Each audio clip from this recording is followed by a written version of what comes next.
अरे जोगिंदर, क्या तुमने इस बार कपास की फसल लगाई है? हाँ बलविंदर भरा, लगाई तो है, लेकिन डर लग रहा है कहीं पिछले साल की तरह इस साल भी गुलाबी सुंडी का हमला मेरी कपास की फसल पे ना हो जाए। लगता है तुमने पंजाब एग्रीकल्चर यूनिवर्सिटी द्वारा प्रमाणित दवाई सेलक्रोन का नाम नहीं सुना। पिछले साल मेरी कपास की फसल में गुलाबी सुंडी का हमला हुआ था। मैंने तो बस सेलक्रोन का ही इस्तेमाल किया। सेलक्रोन कपास की गुलाबी सुंडी से सुरक्षा के लिए पंजाब एग्रीकल्चर यूनिवर्सिटी द्वारा प्रमाणित दवाई है। वो सब तो ठीक बलविंदर, लेकिन सोचने की बात तो ये है कि सेलक्रोन में ऐसा क्या है जो इसे गुलाबी सुंडी के लिए सबसे विश्वसनीय दवाई बनाता है। अरे भाई, सेलक्रोन एक ऐसा कीटनाशक है जो स्पर्श और अंतर प्रवाही दोनों तरीकों से काम करता है। एक बात और, सेलक्रोन एक बेहतरीन अंडानाशी है।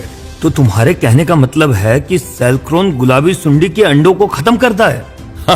बिल्कुल सही, और वो भी लंबे समय तक। मतलब ये गुलाबी सुंडी की समस्या को जड़ से खत्म करता है। बिल्कुल सही कहा, यह अंडे ही तो गुलाबी सुंडी की फैक्ट्री है।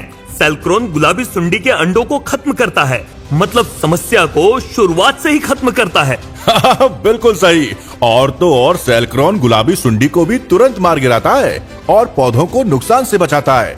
सेलक्रोन में ट्रांसलामिनार एक्शन है, मतलब दवाई का स्प्रे किया तो वो पत्तों की निचली सतह तक पहुंचती है। हाँ, और निचली सतह पर तो बहुत अंडे चिपके होते हैं।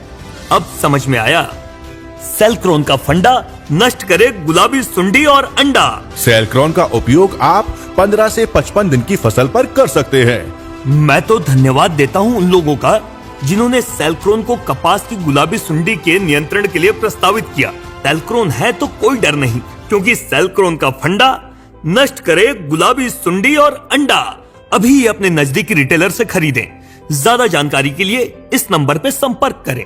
तो अभी ही अपने नजदीकी रिटेलर से खरीदें। ज्यादा जानकारी के लिए इस नंबर पर संपर्क करें।